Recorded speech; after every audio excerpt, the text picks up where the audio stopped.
Hi guys, this is Exile, bringing you a video with Inquisitor Righteous Fire. So this is gonna be kind of a guide to Righteous Fire.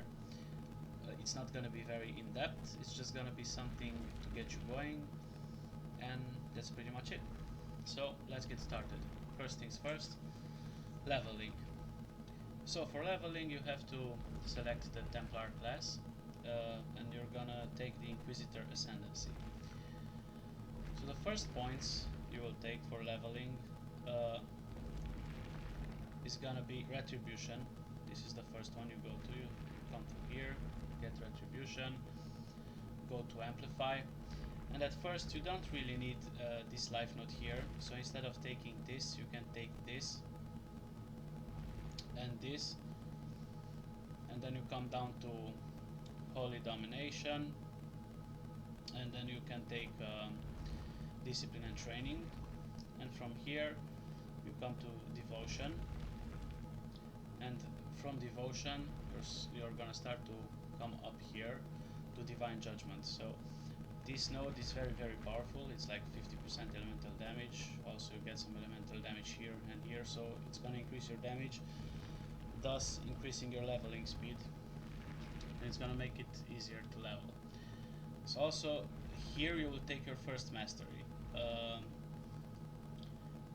Here you will take the 15% to all elemental resistances, because that's gonna make it easier for you to get resistances. As for Righteous Fire you will need to be resistance capped.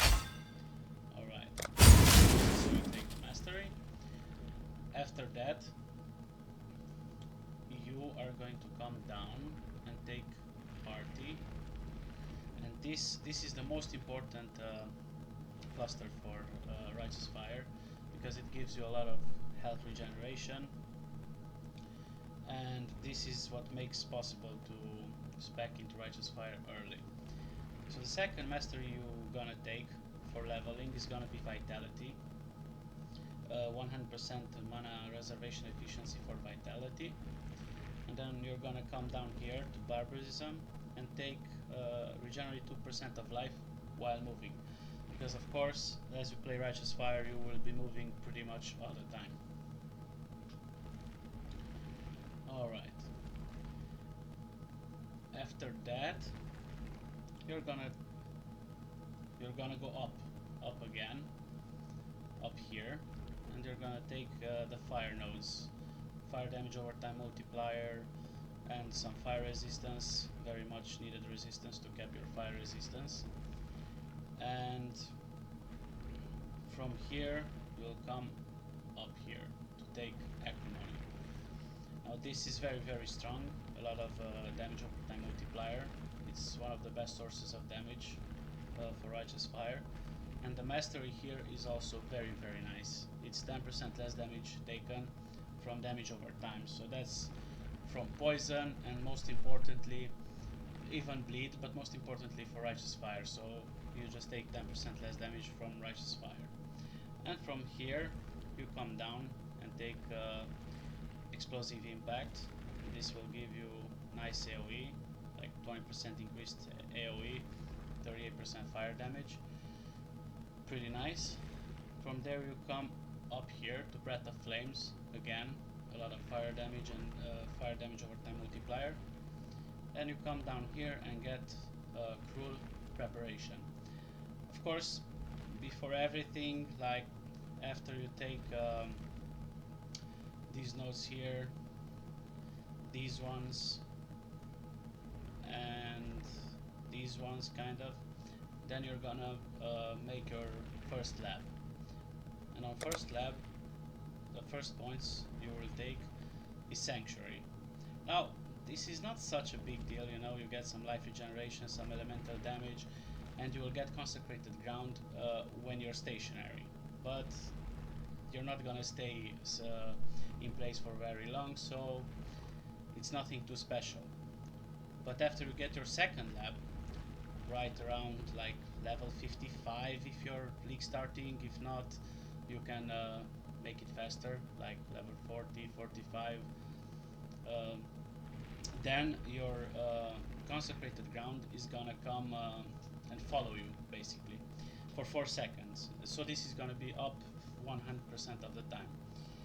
And this will give you life regeneration, and it also recovers energy shield and life at the same time, so it's like 2 layers of defense. It's very nice.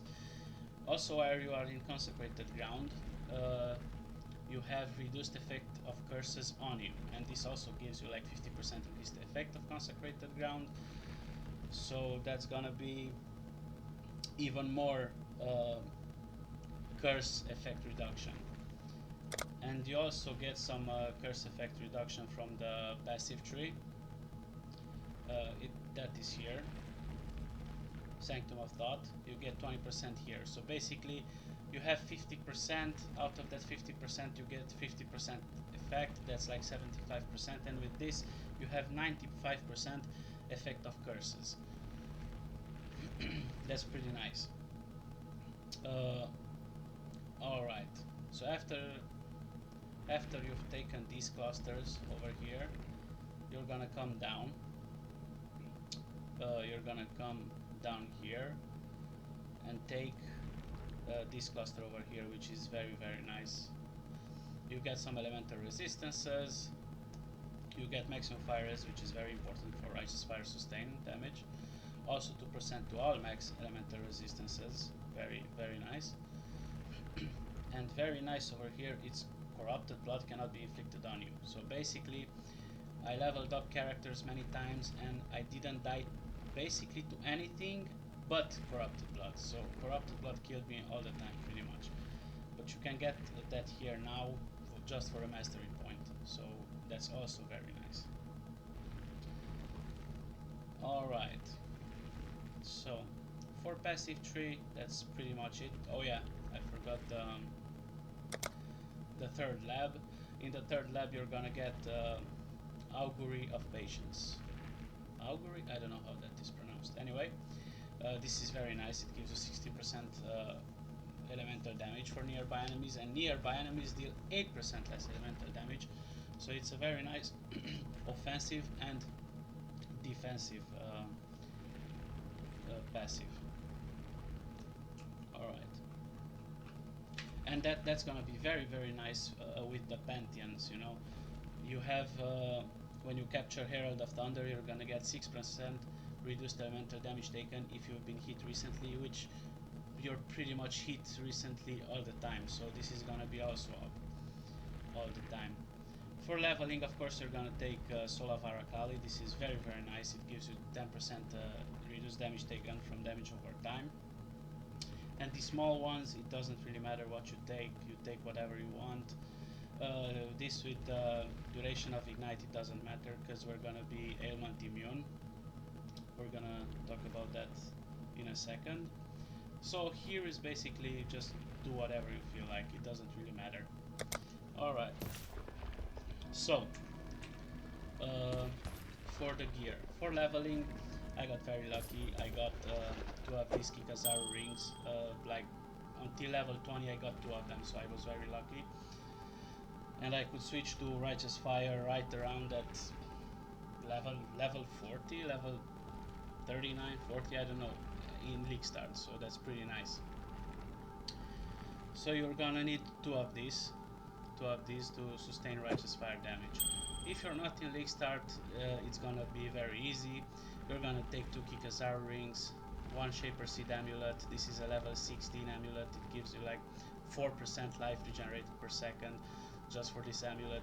This one is gonna give you 3% life regen per second, also some elemental resistances, and another 3% of life regen when you're low life. This one is very nice. It gives you some fire damage over time multiplier, some burning damage, and you get some Raging Spirits on kill. That's also nice. So with these items you should easily sustain Righteous Fire, of course with fire resistance cap and with the life regeneration from the passive tree and the maximum fire resistance. Alright, next up, items.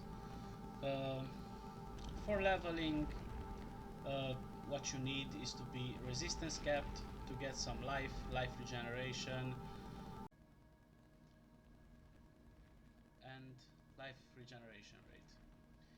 Now you can have life regeneration rate on helmet, on gloves, and on boots, and this is very nice. You couldn't have these stats before on these items, and it's gonna make it very easy for you to sustain not only Righteous Fire but also Blood Rage, because we're running Blood Rage.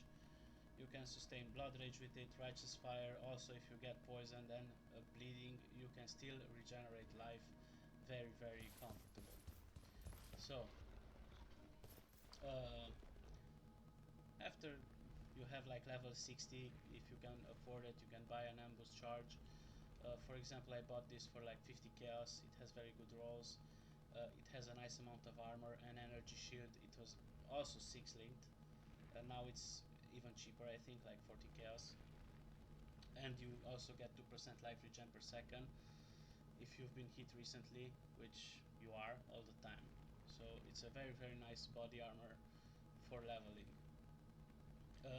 Not really just for leveling, since I have level 87, I can get comfortably to like level 92 or even more with this body armor without changing it. Anyway, the main link is going to be on the helmet, not on the body armor later on, but for now it's on the body armor. Basically, for items, all you need is life regeneration rate, resistances, and life recovery rate. That's it, pretty much. Alright, at level 70, for example, 60, you can get Rise of the Phoenix. This is a very good shield because it gives you 5% to maximum fire resistance, and with that and Purity of Fire, I'm already at 89% fire resistance. Balefire, it's a very nice scepter or whatever, scepter, yeah. It gives you a level 25 Scorching Ray, and you have three free links for it. Okay, let's talk skills now. So for Righteous Fire, early, you're gonna have a 4 link, basically. So you're gonna have Righteous Fire at first, burning damage, elemental focus, and increased AoE, basically. After that, you can have life tap and efficacy. So if you put life tap in here, it doesn't really work because life tap is not activated. You see, so it's not activated. But if you put it on in Scorching Ray as well, and also Scorching Ray, 1 second, let this expire. Let's see the damage. Alright, so I have like 108k fire damage per second.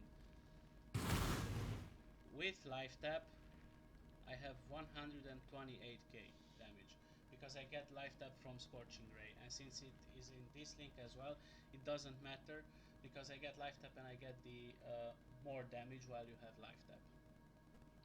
Alright.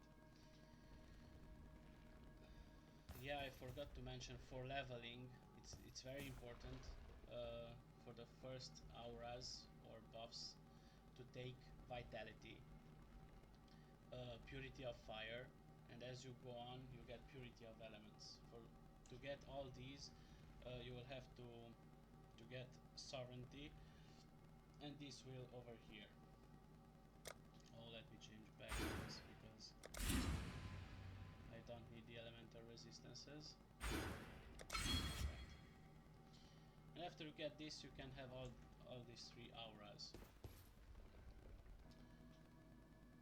So that's pretty much it. You don't really need much. Like, you will get Flame Dash with the Arcane Surge and faster casting. Scorching Ray, you will have Infused Channeling, Control Destruction, and Life Tap as a support. It doesn't have to be linked if you put it on in Balefire weapon. And yeah, that's pretty much it. Yeah, Blood Rage. You get some frenzy charges. That's pretty nice. And that's pretty much it. Oh yeah, for flasks, again, for leveling, it's very important to have Ruby Flask. This just reduces your fire damage taken while it's active. and it also gives you fire resistance, but at this point you should be kept on fire resistance, so it doesn't really matter. A granite flask and a quicksilver flask, of course, it's very nice. I mean, for leveling to go faster. Sulfur flask, I used an orb on it, and kindling orb, I think. I don't know what's it called. It gave me like 70% increased effect. This is very nice for bosses and for harder, tankier enemies. You just pop this and the damage is significantly higher. And of course a life flask. Okay. So I think that's pretty much it. I'm gonna jump into a map now to show you a map, how the build performs and how it is. See you there. And yes, I also forgot to mention Stone Golem. This, you will get this from early in Act 4. You will also need this, it's very good for sustain. And I also forgot to mention, with the new Purity of Elements you get ailment immune. So you have ailment immunity, you pretty much have curse immunity, you also have corrupted immunity with this build. So it's very nice, tanky, and a lot of quality of life. Alright, so let's jump into a map, showcase a map here, and to see the build in action. Let's go.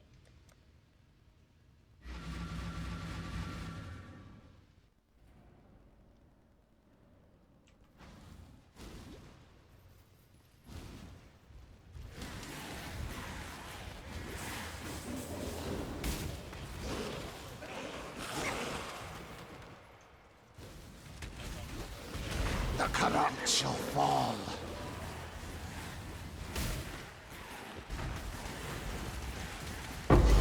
Tread further upon my domain. Bring your tragedy of pride to order.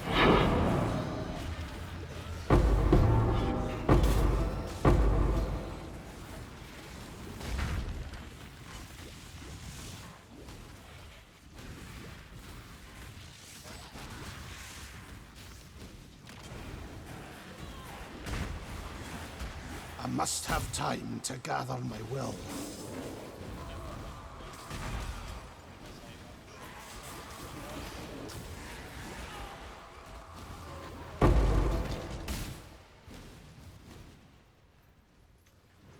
Show might.